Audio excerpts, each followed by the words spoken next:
नाज़रीन अस्सलाम वालेकुम वरहमतुल्लाहि ताला बरकातुहू। उम्मीद करते नाज़रीन तमाम अहबाब खैर आफियत से होंगे। जिसकी जो परेशानी हो मौला करीम सबके परेशानी अपने हबीब के सदक़े में दूर फरमाए। नाज़रीन आज जो नक्श लेकर के हाजिर आए हैं, मोहब्बत का जल्दी असर करने वाला सिफली तावीज़ है। ये तावीज़ जो इस्तेमाल करने का तरीका है, इसे ईमान वाला भी कर सकते हैं, गैर ईमान वाला भी कर सकते हैं। मेरे मोमिन भाई भी कर सकते हैं और जो हिंदू हैं यानी कि गैर मुस्लिम हैं, दूसरे मज़हब के मानने वाले हैं, वो भी कर सकते हैं। ये नक्श जो है नाज़रीन जायज़ मोहब्बत के लिए मेरे तरफ़ से इजाज़त है, नाजायज़ मोहब्बत के लिए मेरी तरफ़ से इजाज़त नहीं है। अगर आप ख़ुद करते हैं तो इसके ज़िम्मेदार आप ख़ुद हैं। नाज़रीन जब आप ये नक्श लिखें तो तन्हाई में बैठ कर के लिखें और बहुत ही पुरअसर तावीज़ है। इसमें असर करने में ये तावीज़ कोई भी बाकी नहीं रखता। ये सिफली तावीज़ है। करना क्या है कि नाज़रीन आपको इस तरह से एक बॉक्स बनाना है और बॉक्स बनाने के बाद लिखना है क़ाफ़ लाम स्वाद क़लस, फिर लिखना है नीचे में क़ाफ़ लाम स्वाद क़लस, इसके बाद लिखना है 9, फिर लिखना है 9। इसके बाद नाज़रीन करना क्या है कि नीचे में ये लिखा हुआ है अल-हुब, यहाँ पे लिखना जिससे मोहब्बत करते हैं।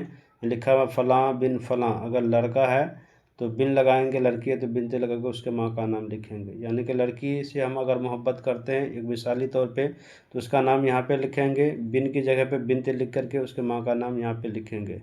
उसके बाद यहाँ पे लिखेंगे अल-हुब, फिर इसके नीचे में आप अपना नाम लिखेंगे। अगर आप लड़का हैं तो बिन लगाएंगे, लड़की है तो बिनते लगा के अपने माँ का नाम लिखेंगे। इस तरह से आपका ये नक्श पूर्ण हो गया। और ज़रूरी बात यह है कि जिन हजरात को उर्दू में लिखना नहीं आता हो तो वो किसी ज़बान में भी लिख सकते हैं, जिस ज़बान जिधर से भी इस्तेमाल किया जाता हो, चाहे दाहिने तरफ से लिखते हो चाहे बाएं तरफ से लिखते हो, तो उसी अंदाज़ में लिखा करें। इंग्लिश हो, हिंदी हो या तेलुगु, मराठी, जिस ज़बान में लिखना हो आपको उस ज़बान में नीचे में लिख सकते हैं। उसके बाद इस नक्श को क्या करना है नाज़रीन, इसको आग के हवाले कर देना है। इस नक्श को आग के हवाले कर देना है। जब आग के हवाले कर देंगे, करने के चंद ही लम्हात गुज़रने के बाद जो है ये मोहब्बत आपकी कदमों में आकर के झुक जाएगी, जिसे आप पाना चाहते हैं। वो आपसे बेइंतहा और बेकरार होकर के आपसे रब्ता करना शुरू कर देगी या बात करने के लिए जिस तरह से मछली तड़पती है सूखे ज़मीन पर, उसी तरीके से वो आपके महबूब तड़पना शुरू कर देगी या कर देगा। इस तरह का कोई भी मसाइल मेरा नंबर दिया गया हुआ ऐप से रब्ता ज़रूर किया करें। जिस तरह से मैंने नक्श बनाया है नाज़रीन, मुकम्मल ऐसे ही बनाना है आपको। यहाँ पे काला कर देना है, ब्लैक कर देना है, यानी कि काला कर देना है, उसी तरह से नक्श को निकालना है। अगर इस तरह का कोई भी मसाइल हो तो मेरा नंबर दिया गया हुआ, इस पर रब्ता कर सकते हैं इंशाअल्लाह ताला। हम आपकी मदद करने की नाज़रीन भरपूर कोशिश करेंगे। गुजारिश है आपसे इतनी ही कि लाइक सब्सक्राइब कर दें, ज़रूरतमंदों को शेयर कर दिया करें। खुदा हाफिज़।